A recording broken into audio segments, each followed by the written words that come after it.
Welcome back. Bismillahirrahmanirrahim. Assalamu alaikum. Guys, after a long time I had promised you that I would provide you some questions regarding IELTS. So IELTS के हवाले से जो भी questions हैं काफ़ी ज़्यादा collection है मेरे पास. इनके आंसर भी मैंने आपको बड़े मौसर तरीके से देने हैं. हर टॉपिक का अपना आंसर होता है और हर इंसान को अपने तरीके के मुताबिक और अपनी फील्ड के मुताबिक आंसर देना और उसको डिफेंड भी करना होता है. So these are the things that I am gonna provide you कि आपको आंसर किस तरह से जस्टिफाई करना है. सेकेंडली, एग्जामिनर आपसे जब आइल्स में कुछ क्वेश्चंस करता है वो इन्हीं से रिलेटेड होते हैं और ये कुछ 50 टॉपिक्स हैं जिसमें आपको सबसे पहला टॉपिक स्टडी के हवाले से मैं दे रहा हूँ. नेक्स्ट टॉपिक में आप फॉलो करते रहिएगा इस सीरीज़ को, ये आइल्स क्वेश्चन. और दूसरी बात ये कि ये क्वेश्चन जो हैं वो वेबसाइट पे भी दे दिए गए हैं ऑडियो में और नेटिवली स्पीक किए गए हैं. वो क्वेश्चंस आप हर रोज़ सुना करें और ताकि आपके जहन में बैठ जाएं. सो फर्स्ट ऑफ ऑल, आपको जब लिस्ट मिलती है क्वेश्चंस की वो इस तरह से ही होती है जैसे ये लिस्ट आपके सामने पड़ी है. आपको क्लिप बोर्ड भी दिया जाता है कि आप इन क्वेश्चंस के आंसर खुद से बना सकते हैं. आपके पास 2 मिनट्स हैं. So within 2 minutes you can have enough thing to communicate with your examiner. तो आइल्स का एग्जामिनर आपसे जो क्वेश्चंस लेता है वो इस तरह के होते हैं. सो ये कोई 50 टॉपिक्स हैं. आप हर रोज़ इनको याद कीजिए, सुनिए. और ये क्वेश्चंस मैं फिर से बताता चलूँ, वेबसाइट पे ऑडियो फॉर्मेशन में दिए गए हैं. आप हर रोज़ वहाँ क्लिक कर करके सुनते रहिए और आंसर याद करते रहिए. और फिर ये चीज़ होती है कि आप एक चीज़ हर रोज़ सुनते हैं तो एग्जामिनर का जब बोला जाएगा तो आप डर जाएंगे, आप फंबल हो जाएंगे. लेकिन अगर आपने हर रोज़ एक क्वेश्चन को सुना हुआ है तो आप कॉन्फिडेंटली उसको आंसर दे पाएंगे.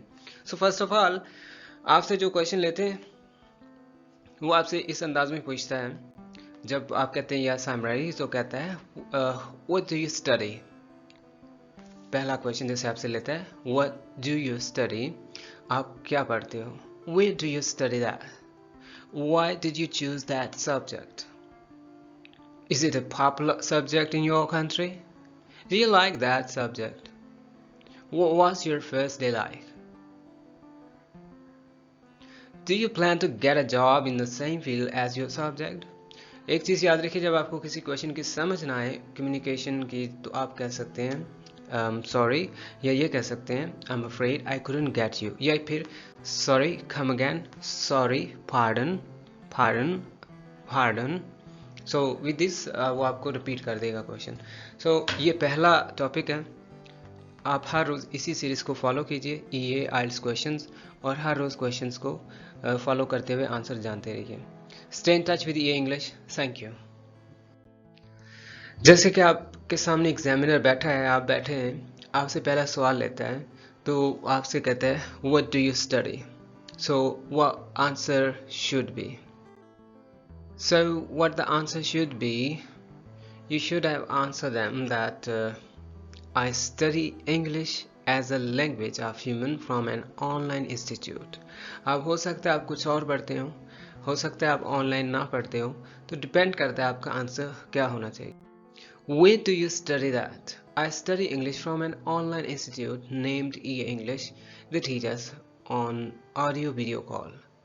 So answer एक तो मुख्तसर हो, दूसरा जामिया भी हो, मतलब मुकम्मल पैगाम देता हो. Why did you choose that subject? ये मजमून चूज करने की नौबत क्यों आई. अब आप डिफेंड करते हैं अपने सब्जेक्ट को जो आपने चूज किया है, जस्टिफाई कैसे करते हैं. The answer should be this language is a second language. To be honest, English subject जो आपने चूज किया है, this is a second language of the world. आप कहीं भी जाते हैं आपको पश्तो आती है, उर्दू आती है, पंजाबी स्पीकिंग है, बट दूसरे कंट्री में जो लोग हैं वो अरेबिक बोलते हैं, वो आप उनके साथ इंग्लिश में कन्वर्सेट कर सकते हैं. It's very easier. So this language is a second language for everyone. ये आंसर ठीक रहा. I choose that subject to enhance my speaking power in order to communicate with the foreigners. Foreigners जो अजनबी होते हैं, या यूं कह लें जो आपकी ज़बान नहीं जानते. Is it popular subject in your country. वो आपसे क्वेश्चन ले रहा है. हो सकता है बिटवीन आपके स्पीकिंग आपसे क्वेश्चन ले लेता है, आपको नहीं समझ आता, कहते हैं sorry come again, I am afraid I couldn't get you, come again please. मतलब इस तरह से आपसे दोबारा सवाल ले सकते हैं, आपको दोबारा सवाल दे सकता है. He doesn't mind. फिर कहता है is it a popular subject in your country. You answer yes, we can't deny that this subject is a popular and worth learning. This subject has significant change on professional life. Of course, this has significant change. Why? Because without English speaking you cannot get several jobs. आप कैसे job हासिल कर सकते हैं? Mostly जो students English सीख रहे हैं उनका पर्पज़ ही यही होता है कि हमें अच्छी जॉब मिल जाए और अच्छी जॉब पे अच्छी इंग्लिश स्पीकिंग की लर्निंग चाहिए.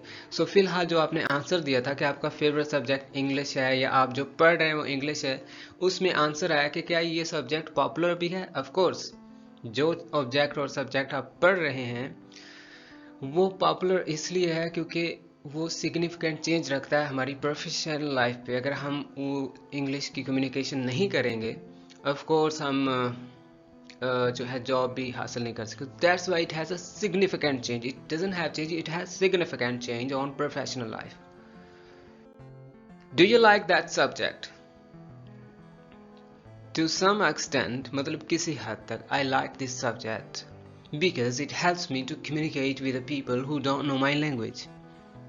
Clear? What was your first day like? आपका पहला दिन कैसा था? I was feeling nervous on my first day.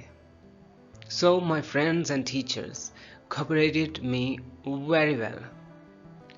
So these are the expressions how you would answer your interviewer, examiner in IELTS speaking or anywhere where you are gonna get an interview. Do you plan to get a job in the same field as your subject? Yes, if I had a chance, I would grasp the opportunity to get that job. That's all for now. So guys, I would provide you most of the answer regarding IELTS speaking or interviews with the different topics, 5 or 6 questions related. You have to follow this series, EA IELTS questions, EA IELTS questions. So I'm gonna start it, okay?